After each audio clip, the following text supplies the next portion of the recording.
It's gonna be a good one. It's gonna be a good one.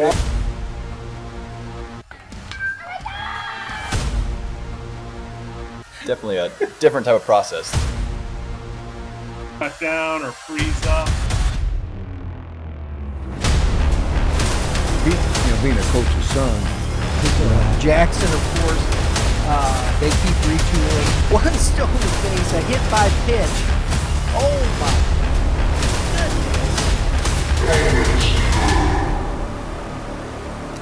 Hello everyone, welcome inside the Red Earth Production Studios for this edition of YBMcast. Baseball Talk, powered by Game 7 Baseball, game7baseball.com. It really is kind of strange, but the winter workout is right around the corner. We've got about first tournament, I believe, is mid-March, the Shamrock, so that we're talking mid-December, mid-January, mid-February, mid-March. We're 3 months away from baseball, Kevin. We're not far out. It's right around the corner. Sooner than that for me. Yeah, winter meetings are happening right now, Major League Baseball. What do you think of the Juan Soto signing? Pretty wild. Great for him. Great for the players. In some ways, good for baseball. Certainly an attention grabber. I think that's the highest ever professional sports contract. Pretty scary, though. I mean, it's 15 years is a long time from now. Thinking about how long that is. And, but that's New York, and they're creating buzz, and there's lots of ways to generate revenue. You look at the Ohtani deal and how beneficial and profitable that's been for the Dodgers. So the Mets are looking to capitalize, and they're trying to make a splash. They got to be bigger than the Yankees, and that's not an easy thing to do. No, it is not. On the other side of this, for the fan, the average fan trying to go to a ball game, what do you think that's going to do with ticket pricing and things of that nature? Do you think that's going to touch the ticket box office much? I mean, tickets are never going to go down. But I think the main way baseball's figured out, and just all pro sports, like it's the TV money, the streaming, like they're getting very good at that type of stuff. So that's where their new revenues are coming in my opinion. So while the ticket prices won't get cheaper, I don't think that will necessarily be what the salaries, I don't think, are going to be what drives up the ticket prices. But I'm also not an expert in that. No, right. Social economics of Major League Baseball ticket pricing and whatnot. But I think it's more of the TV marketing and that type of stuff. I just think it's an interesting conversation. We're in a mid-market in St. Louis. The Cardinals always have some pretty good deals with tickets. But just, an average family just going to a night out at the ballpark, we know what the prices are like and whatnot. And I don't think the Cardinals are ever going to be in that scenario myself. Well, as much as I would love for him to have Juan Soto, if I told you we had one shot at a guy, Juan Soto is a great player, but I don't know if I would want to put it in for 15 years and then be tied up for that amount of time. Quite honestly, it's not my money, certainly, but if Right. we were going to be stuck with one big ticket guy, 15 years is a long time.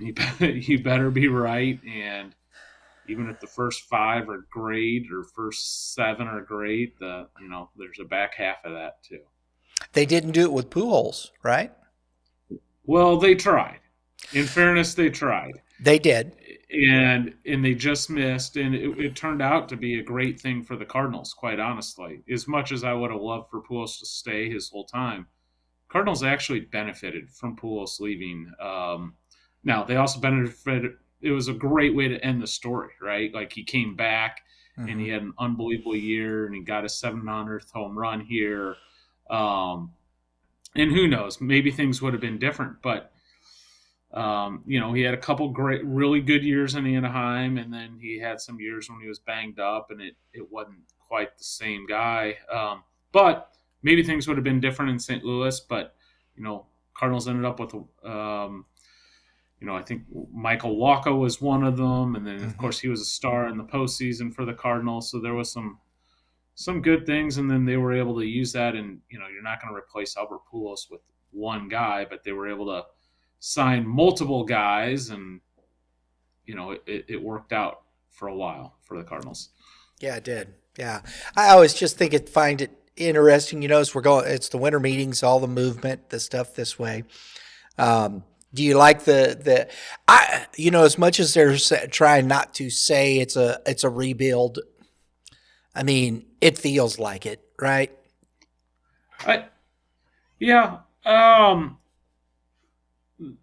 They're in an interesting position, and I like the mindset they're taking. Honestly, I know it's probably a little unpopular with some fans. It's kind of, I want to call it a rebuild. I think that they got some good young players, and they're going to let them run. And instead of supplementing them with some veteran talent or chasing after like mid-tier free agents, they're going to play these young guys.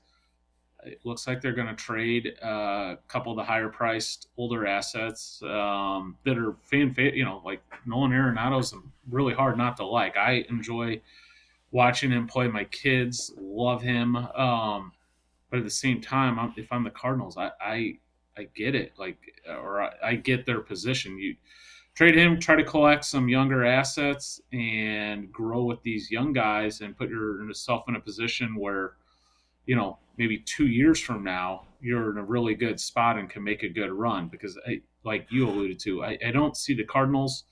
I don't see a world in which we're bidding, $700 million or whatever for the next big guy. They seem to be more apt to, hey, we're going to extend Mason Wynn when he becomes, that guy, and try to keep our guy, just like they did with Pujols and Molina. And they, like you said, they got Pujols the first time. 7 years, $100 million, I think. And then the second time he went for the Angels. So the Cardinals' track record is more to keep their own within. And I think that's probably the model most mid-major teams. The Royals with Bobby Witt just did that, locking up their guy. So I think it's exciting. This is literally never really happened, in most young Cardinal fans' lifetime, and hit the reset button and see what happens. See how it goes. Yeah, I like you move Arenado, and I asked this. I was talking with Mitch about this, and I said, "So do you move Jordan Walker back to third base?" And he's like, "No way. He was never a big league third baseman." Well, I don't think he's a big league outfielder, for that matter. So what do you do with him? It's been a little unfair to Jordan Walker, in my opinion. He's been yanked around a little bit. I hope they find him a spot and leave him there. Now, you could make an argument, maybe first base, but I think you leave him in either one of the corner outfield spots and just let the kid be and let him hit, and we're going to find out. Yeah. We're going to find out, but I would give him, and I'm sure they will, I would give him every single opportunity to be successful. I would put him in positions to succeed, on certain days where it might be a tough assignment. Maybe that's a day he has a day off. But I would say the same thing about Nolan Gorman, who's, another potential, star for the Cardinals, but they have to get back on the right track. And obviously there's Mason Wynn, who had a phenomenal first year, and then they got some good young pieces coming up behind them as well.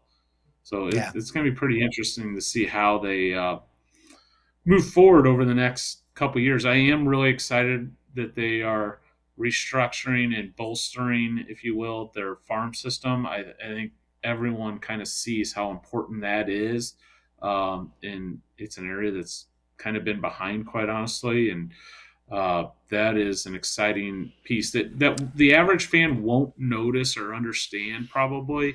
But that's a really, really big deal. And even like the science of baseball with like pitching labs and that type of stuff, I'm sure they're going to take to to hopefully an elite level, and that will eventually show up on the field here in St. Louis and be a great thing for Cardinal baseball. Hopefully, I agree because I know Jordan, enough to be dangerous. I would not yeah, consider myself an expert in this, but probably have a no. little bit of information on some of these things just from knowing people. But Hey, to me, be, this is just fan talk. I mean, I'm talking about what we watch, what we see. I'm not I'm not no insider or anything like that. Not talking to anybody, but just from the outside looking in, you just as looking at baseball, Jordan Walker's got to be one of those guys. He's not a platoon guy. He shouldn't be a platoon guy. That's the guy you got to let figure it out, in my estimation. You look at a Gorman. I shouldn't be a platoon guy. You should have 5 guys in your lineup that you got to put in there and just work other pieces around. And I think, Jordan Walker's definitely one of those here's guys. one thing to keep in mind is Jordan Walker, past couple of years, he could be at Mizzou or St. Louis University batting cleanup for them. So like he is a young man, and you would the book is far from written on him. He has so much time, and people get worked up over a bad season or a tough stretch. Like he has a long time to figure this out, and Exactly. Obviously, there's certain guys that hit the ground running, and all they do is find success. But those are few and far between. He could very well end up being a great player. And with the Cardinals, you've put yourself in this position. I know in the past, you're looking at, because you had the guys, you had this, you're trying to put yourself in position to get in the playoffs. Well, you've put yourself in a position where you can let these guys figure it out a little bit. Everybody wants to compete. I get it. But, you're putting yourself in that place that says, hey, we're going to see what we have with these guys, and let's figure this out. I could end up being wrong on this, but I don't think this is like a tanking situation. They're just going young guys and cost control guys. And, if things run hot, like if things click for Gorman and Walker and Wynn repeats, they have some legitimate pieces where they go right. Now, is that likely to all happen and click at once? And like Newbar would be another example. Probably not, but it's possible. You could. What about Victor Scott? Where it could. Victor Scott and Michael Ciani is an elite defender. So there is a world that it could all go perfectly, and they make a run, and then you make a trade or two at the deadline, and whatnot. You never know, but I do like their approach, and just quit chasing and try to work from ahead. And I think that's what they're putting themselves in a position to do 2-3 years down the road. So, I did that because I thought it was just fun for one, just to, because it's off-season baseball, and we're getting ready to look at 2025. You guys just updated your 2025 class rankings yesterday. Correct? No, the 25 rankings were updated the week before Thanksgiving. The week before Thanksgiving? Okay, so it just said updated on December 9th, 2024. So somebody was tweaking some stuff. Yeah, we had that released before Thanksgiving. Either way, we have the left-handed. I'm going to start with pitching because I think everything starts on the mound. You got to, and right-handed pitching in this class is deep, Kevin, very deep. All the way down, I think you get down even into number 20. With Ethan Martin, but I mean, this is a loaded class in the right-handed pitchers. Talk a little bit about this. Yeah, you alluded to it. It's a strong class at the very, very top. There is a couple of guys that, talking Cardinal baseball, we would love to have in the Cardinals minor league system that will be scouted on heavily in Jordan Martin and Tyler Wood specifically. And then there's another group of guys that I think one day will also be, you know, that type of guy. So like J.D. Dorman, Richie Swain is an extremely intriguing right-handed pitcher heading to Mississippi State out of Timberland. Drake Gower out of Sullivan, big physical right-hander. There, a good number of these guys will end up in pro ball at a point in time. Now, a lot of these kids will end up going to college before that, but there are some very exciting arms in this class without question. And then, you look at a different cut below that, there you run for a good while of Division One and high Division Two, good junior college arms. So yeah, this is an extremely deep class of pitching in Missouri this year. I see this young man, Noah Johnson from East Prairie, going over to SIU Edwardsville. Edwardsville, they've just recently gone up to the D1 slot. Is that correct, Kevin?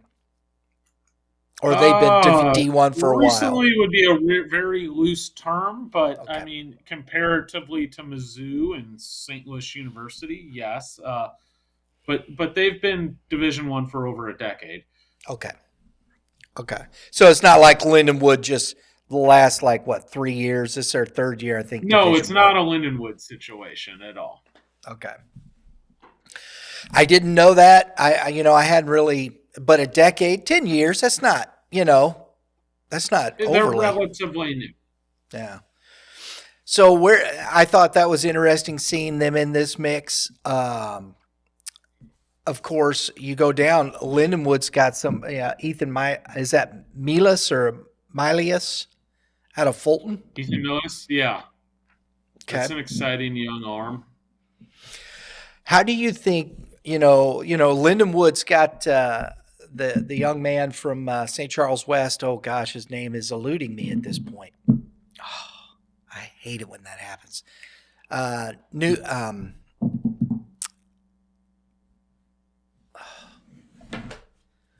Went there a couple of years ago out of St. Charles West.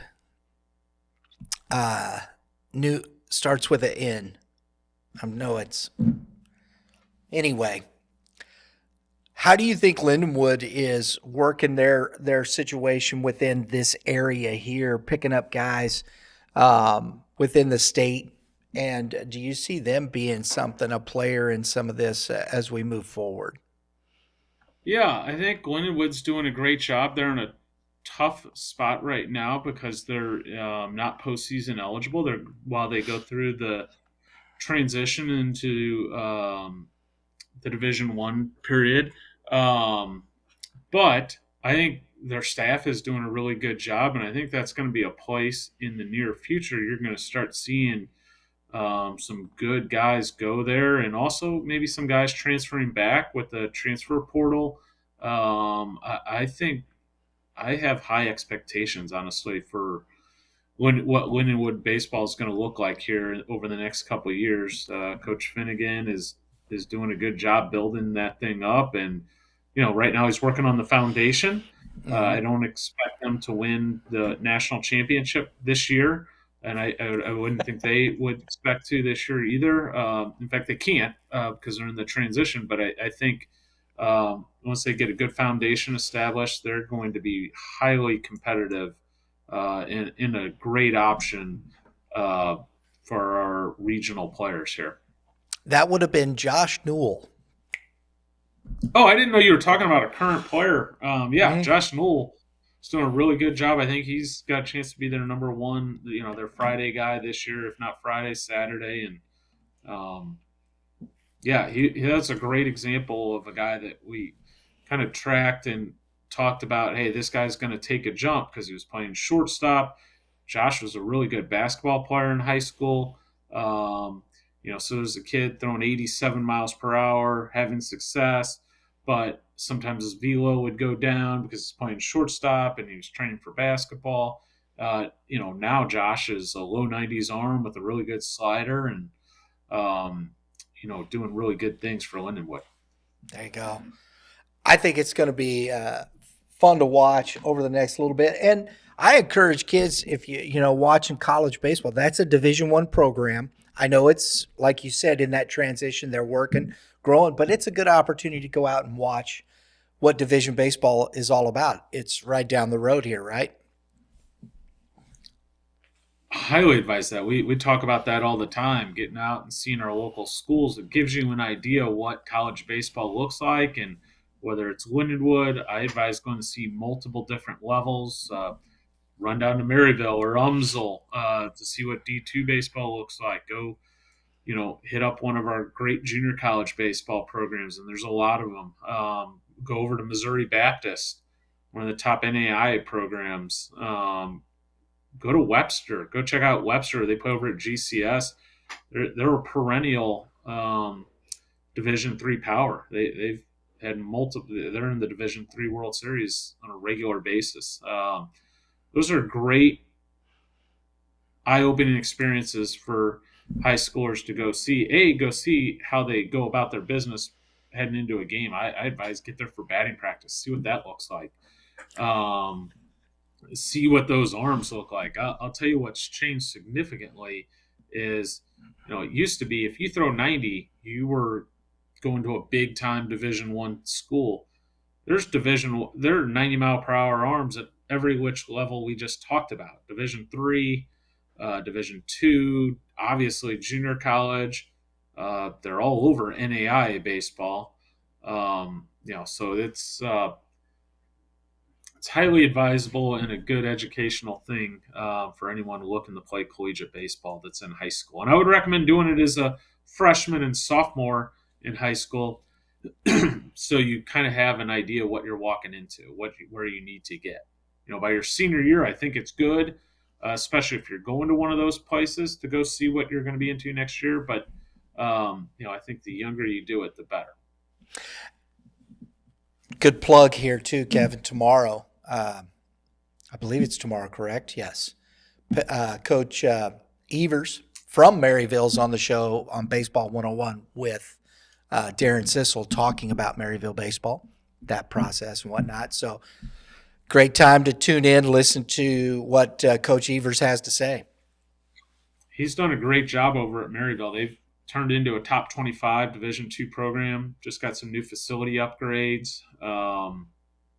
They had a 10th round draft pick last year. So yeah, that they have things rolling a little bit over at Maryville University.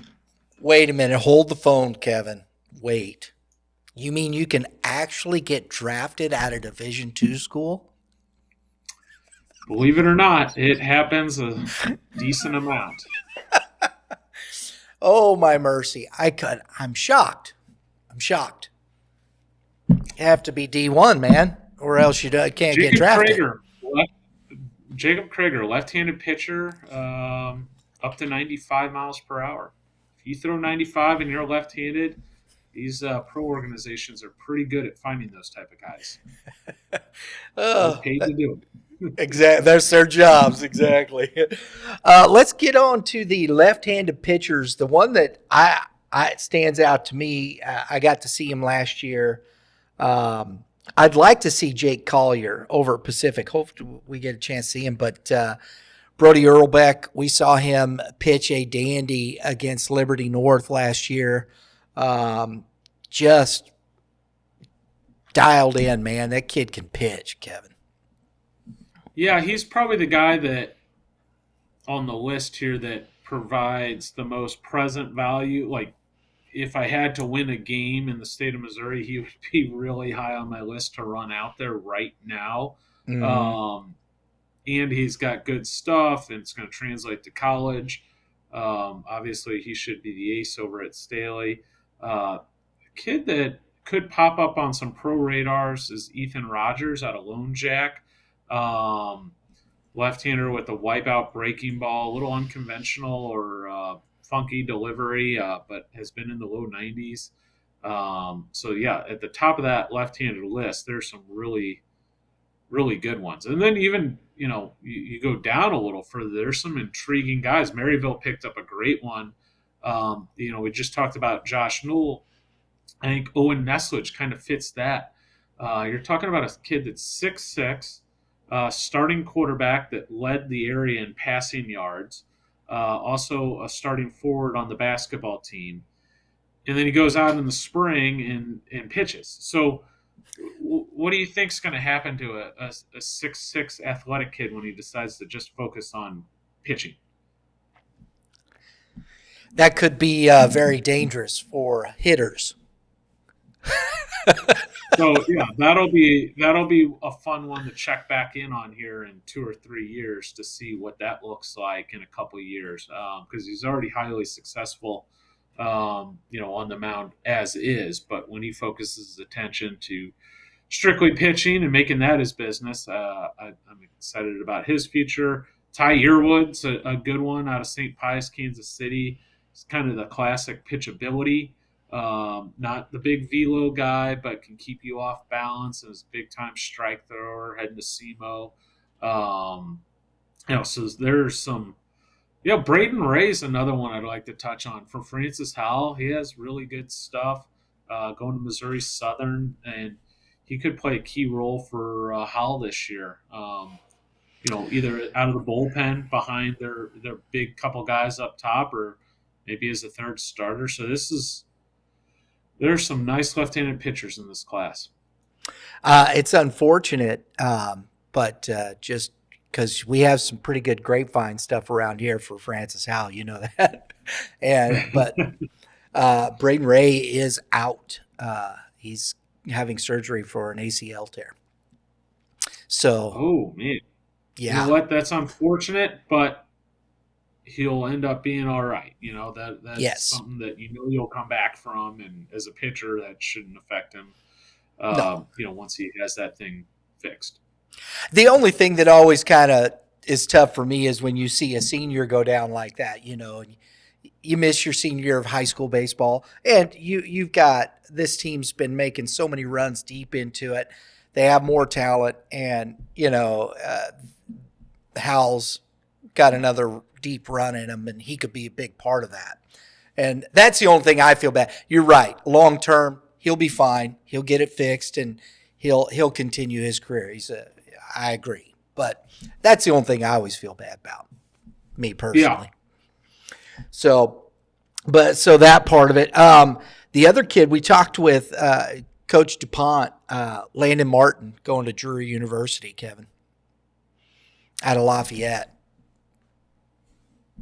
He had a tall, projectable lefty. Lafayette had such a great run this year or last season, and they have some good young arms coming back. They're obviously Tyson Oswald threw the no-hitter last year, and he graduated and is at Wabash now. But Landon will be a big piece of the equation for them. They had a couple sophomores that were on the mound for them last year as well. So they have a good nucleus coming back on the mound. So he will be a big part of things if they're successful, I'd imagine. I know you're all heartbroken about Owen Neslage and your boys over at Kirkwood. That looks pretty good. We may see them on that Friday Night Lights gig there with Kirkwood. It's becoming our annual gig over there at Baldwin, right? That could be fun. Yeah.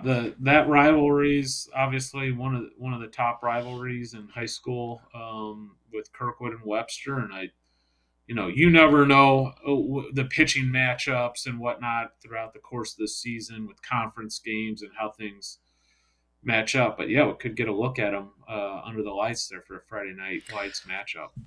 I like the last one I'll bring up, Mason Lee. We've seen him quite a few years there. Pattonville, he's at Bradley. There's a kid that, has been doing it quietly, doesn't get a lot of big publicity, over Pattonville, but that kid can play ball. Yeah, and a two-way talent for high school at the very least. He can swing the bat and will be an impact guy. Pattonville has a couple guys this year. I expect they might be pretty solid this year. And Mason, Exciting young left-hander, and I'm looking forward to following him as he gets into his collegiate career at Bradley. There you go. There you go. Let's move over to the infield, and we're going to start. To me, you talk about when you look at the overall class, and you talk about rankings, and when you look at the 2025 class update, there you go. The first kid, that's number 3 overall, but he's number 1 overall as a position player, is Caden Cloud, and he's the real deal. Yes, he is. He was a guy that kind of blew up when we brought him to the Future Games a year ago. Super talented athlete who has developed into a really good baseball player. We've invited him to the Super 60, our pro scout, our national pro scout day in February, which is a really big deal. Titus Sissel, participated in that last year and kind of helped launch his draft status. Caden is similar in some regards to Titus in that he is an extremely athletic young man. So that one's going to be fun to follow. He's, of course, committed to Kentucky. That would be our top positional potential draft prospect this spring to follow. Would be Caden Cloud out of Nixa. So do you think there's a possibility?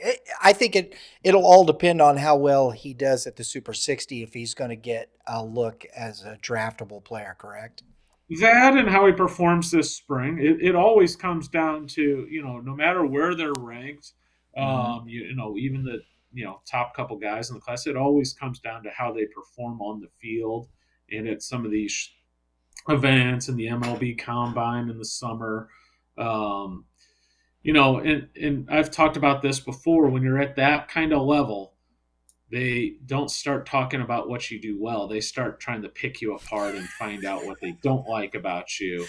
But if we drop down 10 players on the list, they just, you start talking about all the great things. So he's kind of getting into that phase of they're going to really start prodding and poking and trying to find holes and like what's not to like.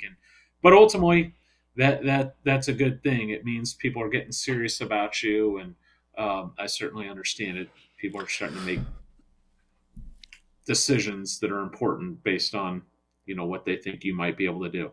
When you have a high school player like that's in those situations, I'm sure they'll be are any of the pitchers that we talked about getting an invite to the Super 60?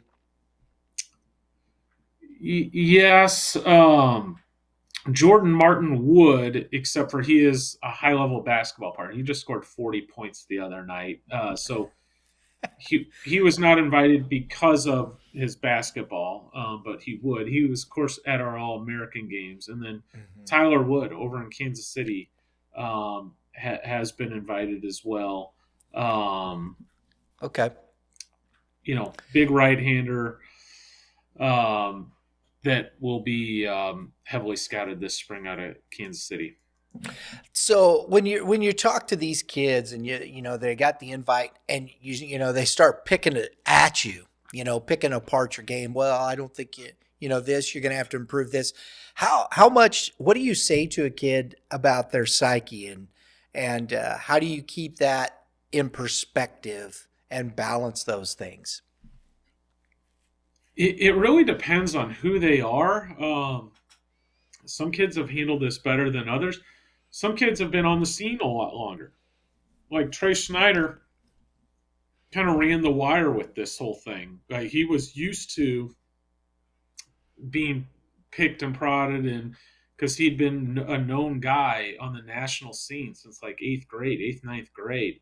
Some of these guys that come into things a little newer, like Ethan Rogers, for example, out of Lone Jack, kind of a recent riser.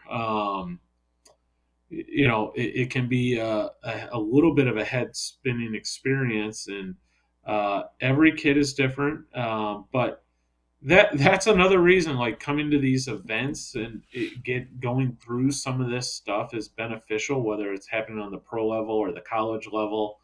Kind of the more you go through certain things, the Super 60s run exactly the same way as our preseason All State. It's just with a select group of players, just like the preseason All State is a select group of Missouri players. So, um, the more you can go through those type of experiences, I think the better.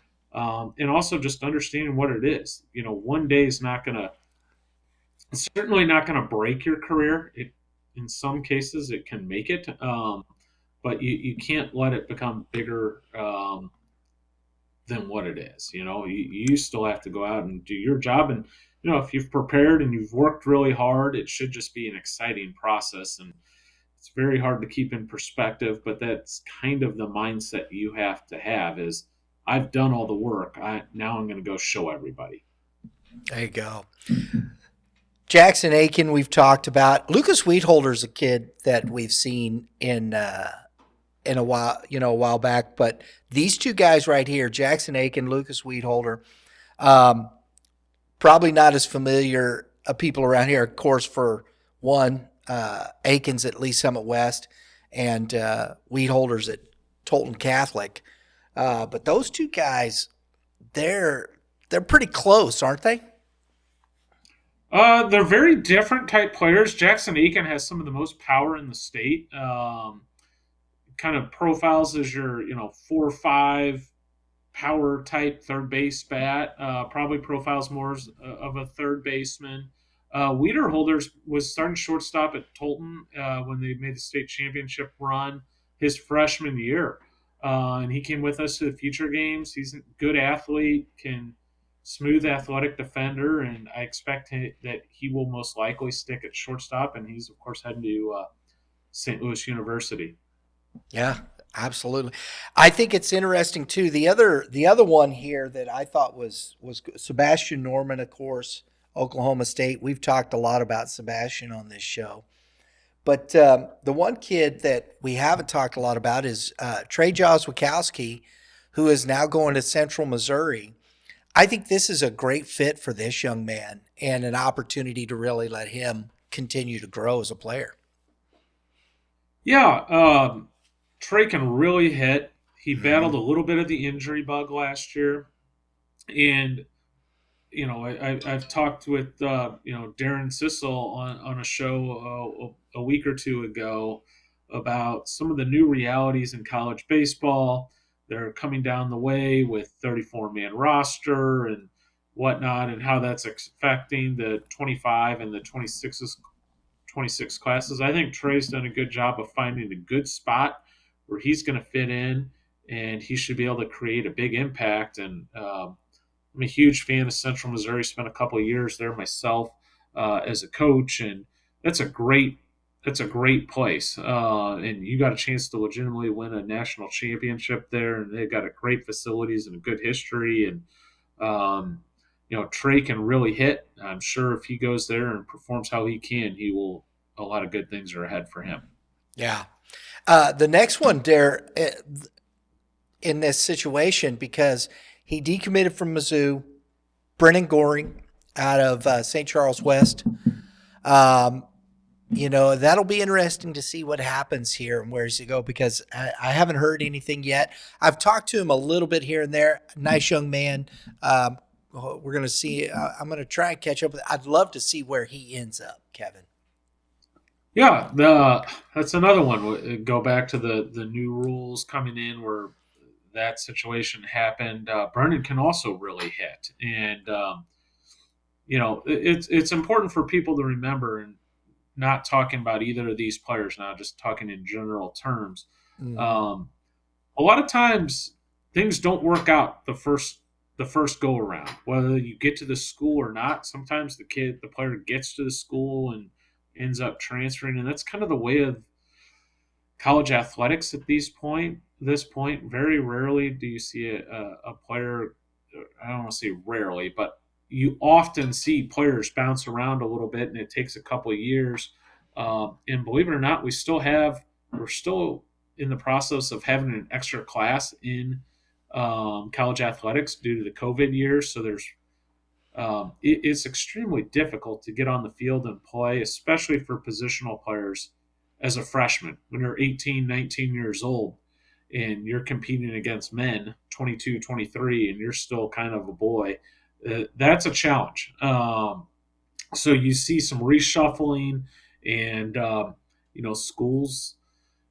Think about it. If you're a coach, what sounds better to you? Taking a freshman that's 18, 19 years old, hadn't had all the years in the weight room, and doesn't have stats behind them at the collegiate level of at bats and playing experience, or the guy that's 22, 23 years old that has 20 pounds of muscle, sometimes 40 pounds of muscle, on a guy, and a couple of years of stats behind them and tons of experience. And, it makes sense. I understand the position the coaches are in, and, it can be a tough, challenging thing to kind of navigate for families and players, especially ones that are kind of new to the process, which most of them are.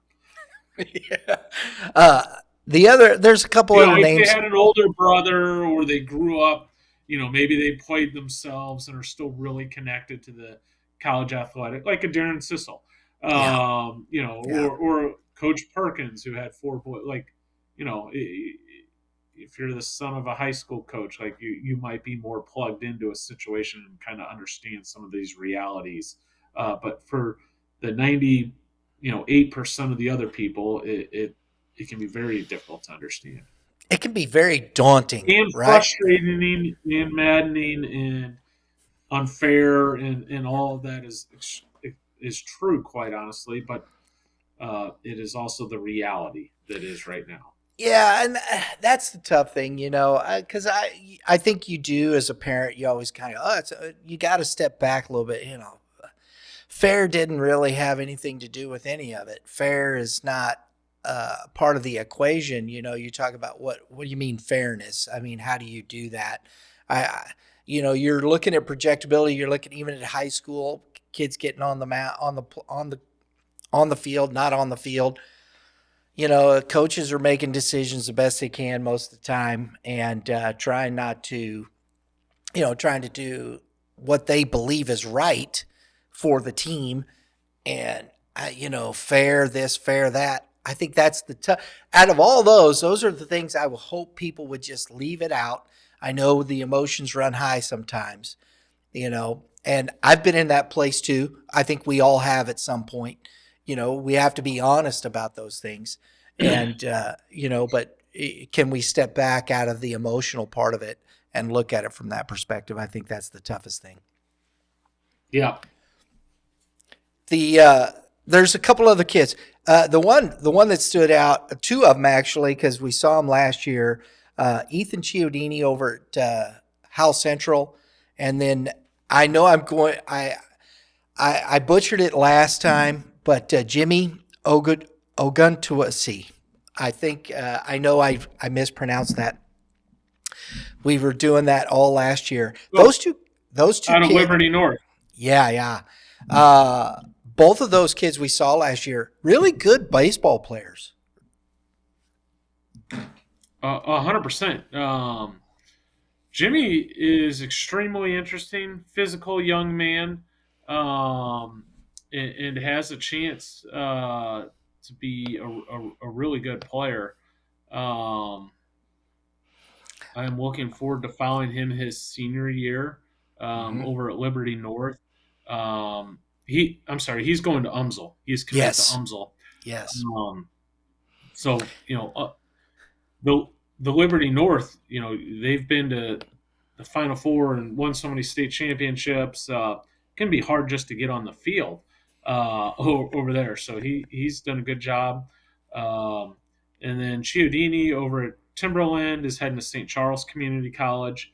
So that's a great spot where you're going to get a chance to develop for another 2 years, kind of let some of this madness pass through and the new rules kind of set hold, and find a good landing spot after a couple of years over at St. Charles Community College. And if Chiodini puts up the numbers he put up again last year, I mean, that's a strong case. You know, have to do it. It'll be interesting. There's a lot of talent on that Timberland team coming up. But he had a phenomenal season last year, hit the ball all over the park, and I think it'll be interesting to see how well he does again this year. Putting those two back to back, you know, that's a lot of confidence building going into your first year as a freshman into that JC. I think it is. It'll be interesting. I'm looking forward to that one. Outfielders will finish up real quick, Kevin. The dude that stands at the top of that, Leo Humbert, hopefully he can stay healthy this year. That's, I think, the goal for Leo. The kid below him, don't – go ahead. Sorry. I was going to say, yeah, I just wish good health for for Leo, and if healthy, he's a special talent, and obviously Howell missed him during that run to the Final Four, and the kind of guy it's tough to replace, but that is a true impact bat, and an exciting talent who's heading to Mizzou, and you were about to get into talking about Chase Porter. Chase is over at Kearney. Heading to Louisville. He is kind of your classic center fielder, plus runner. And when I say plus, he's a 6'4", 6'5" type runner. He can really go. So his game is fun to watch. So he's one of the top guys over in the Kansas City area to keep an eye on. Those two next guys, Hudson Roberts, of course, we saw Wyatt Vincent. I like Wyatt Vincent. I think, what is the upside there for Wyatt Vincent? It's high. Also a center fielder, and Nixa is going to have should have a really strong year this year. There is a lot of talent at Nixa. They have a really good sophomore class this year, so I think that you're going to see a good number of sophomores helping Wyatt Vincent and Caden Cloud out over at Nixa. So that's going to be file them away as a school to pay attention to this spring.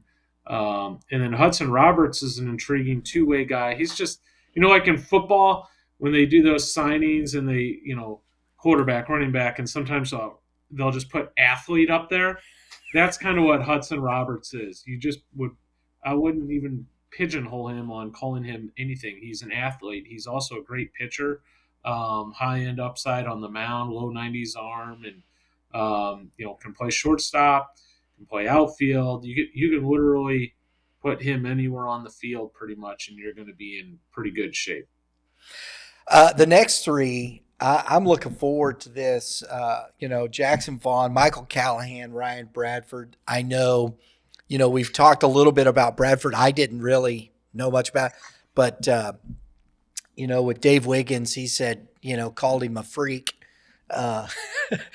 out there. So these three guys right here, Jackson Vaughn isn't really an outfielder. I don't know if he plays. I think he's played the outfield. He's playing first base at Howell, so we don't really know where we're going that way.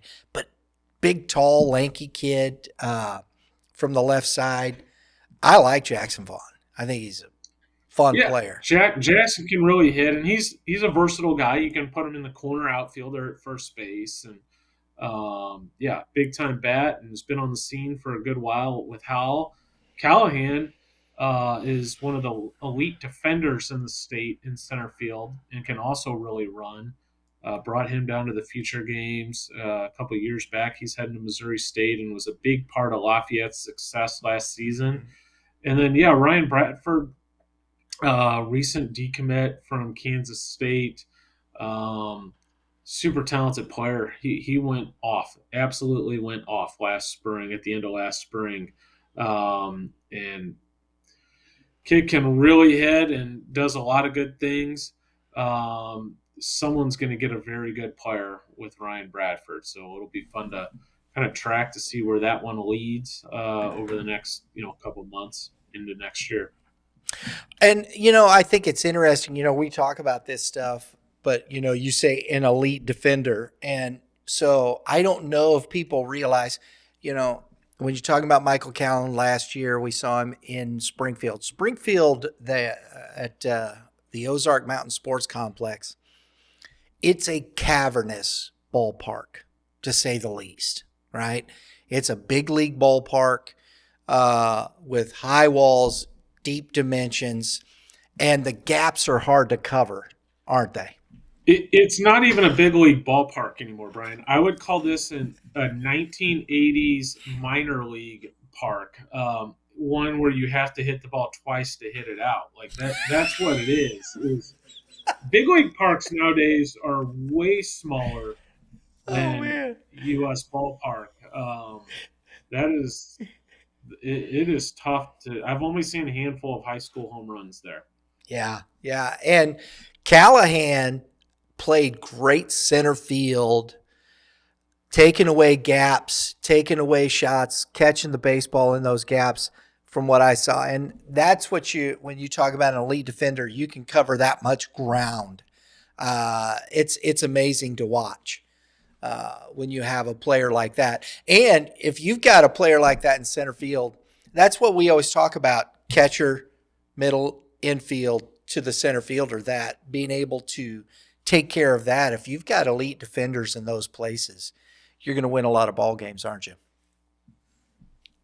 Yeah, you want to be strong up the middle, and Lafayette had that last year with great shortstop play from Paul Pratt, Callahan in center field, and Xander Schmidt behind the plate. So it's about as good as getting. C.J. Campbell manning second base. So that's a really strong group up the middle.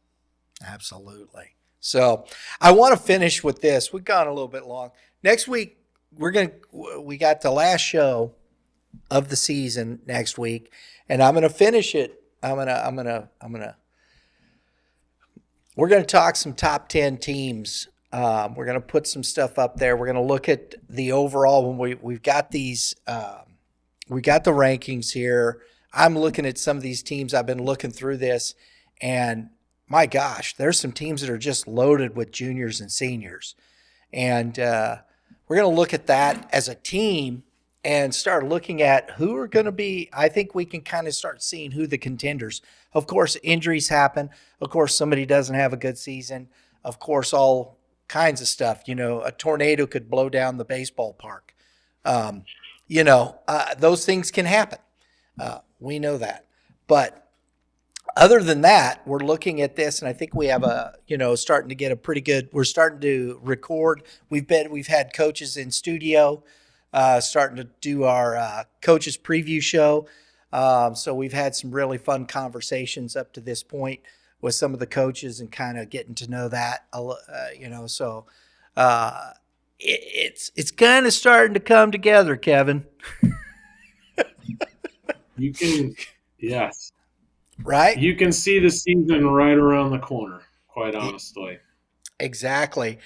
But I want to finish with this because I did this and I'd never done it before, but I was looking at all the kids and where they're going to school and stuff like that. And the on the PBR website, when you have the rankings, it goes all the way back to 2012. And that's the last year that they have available in rankings. And so I clicked on it. I don't think I'd ever done it before, to be honest, Kevin. And there he is at the top of that, of course, Tate Matheny from Westminster Christian, and they had that big run. Didn't they win like 4 in a row or something crazy like that? They did. Yes. My gosh. They had some talent though to do that.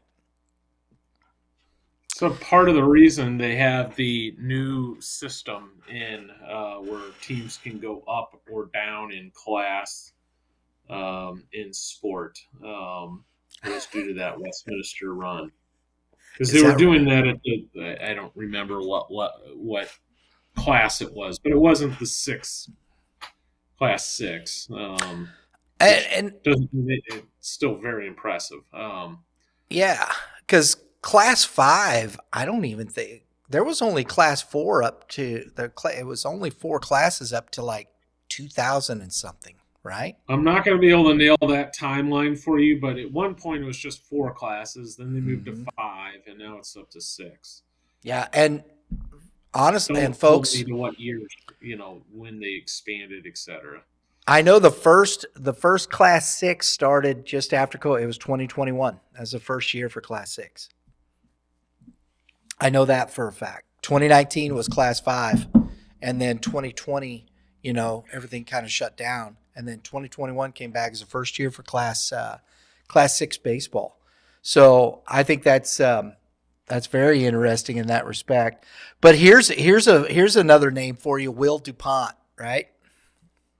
Yeah. And down here, number 13, Braxton Martinez from Francis Howell North went to SLU. That young man, we've had Braxton on the show. He's back here. He's now a hitting coach with the Tampa Bay Rays organization. That's big time stuff right there. I recruited Braxton to St. Louis University. There you go, man. Yeah. Kinda he makes ended up having a great career. Did great at St. Louis U. Ended up signing and making it up to AAA with the Angels organization, and now is in pro ball and in the Rays system as a hitting instructor. Oh, there's another name, Hunter Haynes, kid out of Mexico, went to Mizzou, left-handed pitcher. Do you ever know what happened? How far? Anything? Hunter did not go to Mizzou. He ended up signing. He got drafted and signed. So he was committed or signed with Missouri, but then was drafted, played a couple of years, and obviously he did not make it, but had his shot. Yeah, there you go. There you go. He was pretty good. Any other names jump off there? Jay Kenson, right? Another Jay kid. Kenson was another guy that I recruited to St. Louis University and drafted and playing with the Detroit Tigers organization for quite a few years. There was a pretty solid class. Austin Tribby, who is now the pitching coach at Carbondale, SAU Carbondale, was the 29th ranked player. Just scrolling through some of this myself. That's cool. And I love that because not everybody, we know a lot of these guys aren't making it to the MLB, but the opportunities to further their career, if they go into coaching and things of that nature, we see that. I think it's cool. Trying to see. There's a Oakville. C.J. Martin went to Eastern Illinois.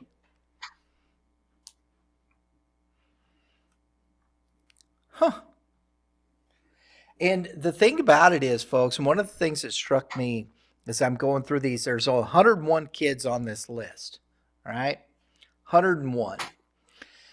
And I'm looking at the difference in the schools, and I think this is a key factor. You look at 2012, Kevin, to 2025. The club scene was still just kind of, it was probably there. It was pretty established at that time in 2012. For the most part, it was still kind of making its way through. I'll tell you what's changed. I know where you're getting at. Social media has changed the game. Prep baseball was relatively new. The future games did not exist at that point.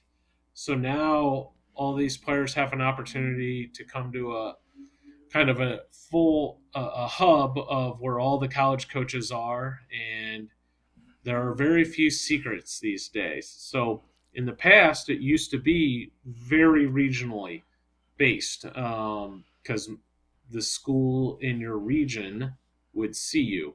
Now that's not as much the case. They still see you, but so does literally everybody else. Mm-hmm. It's hard to keep a secret these days, which is a great thing for the players. from a school's perspective, it's good and bad. That kid 12 miles down the road is also going to be known by the school that's 450 miles away as well. I think it's relatively easy. They don't have to drive to that field to see that kid play. They can see him on our website or on social media, and that has really changed. This is 12 years ago. yeah. So Absolutely. Devin Williams in 2013 was the number one ranked player by PBR, and that makes sense since he's the closer for the Milwaukee Brewers out of Hazelwood West. Matt Brown down there from Vianney went to Arkansas. Matt Brown's now coaching over at, I believe, Parkway South, correct? Yeah, Matt Brown was a big deal out of high school. He was a four-year player, four-year starter. There's Calvin Munson made the NFL. Oh, that's right. Out of Francis Howell. There you go. Huh. Jacob Brents also made it up with the Royals. I love that stuff. You go down, Ryan Howard out of Francis Howell Central was in this group. My goodness. And then I'm looking at, I remember in 2015, the big one was Matt Vierling out of CBC. I remember watching him pitch against Timberland over in a tournament with about 30 scouts hanging around with guns and all kinds of crazy stuff. Luke Matheny that year, Storm Cooper. There was a lot of kids coming out of this, and it started. You could see the growth in this as it began to change. 187 players. So this has been a slow build, and seeing what schools the kids were going to back then to a lot of the SEC, and I know that's a lot to do with Mizzou moving to the SEC as well. Correct? It's a combination of things. It's partly Mizzou moving to the SEC. It's also partly I think Missouri, St. Louis, Kansas City has turned into a little bit of a hotbed of recruiting for baseball. People see there's a lot of good players coming out of here, and anytime you see guys starting to make the major leagues or getting drafted, these college coaches are pretty smart. They'll identify the areas where the players are coming from and come in and find these new players. There you go. I think it's kind of cool. I'd never done that before, Kevin. Never really went back and looked at it like that because, we're always thinking about the present, who's there in this. But going back and seeing some of these names, there's been a lot of high-level talent coming out of this state. Absolutely has been. Very good. Folks, I hope you enjoyed the show. Comment below. Please, if you like what we're doing, hit the subscribe button. Hit the dinger next to it. Doesn't get you a home run, but it sure sets you up for notifications to get great episodes such as this. Remember, tomorrow we'll have Coach Evers on Baseball 101 with Darren Sissel finishing out the week. And next week will be our last week of shows before the holiday season. We'll be off through Christmas and New Year's. Won't have any shows coming up. Give everybody a break to reset. We'll be jumping back into our winter workout tour. It's kind of nice, right? You take a little breather, Kevin. Little breather, catch our breath, and get ready for the spring. Then it's go time, right? That's right. Exactly. So thanks for tuning in, folks. We do appreciate it. Everybody, have a great day in the Lord. All you pitchers, give it to them, Kevin. Keep throwing strikes. Hitters, hit them where they ain't. We'll see y'all next time.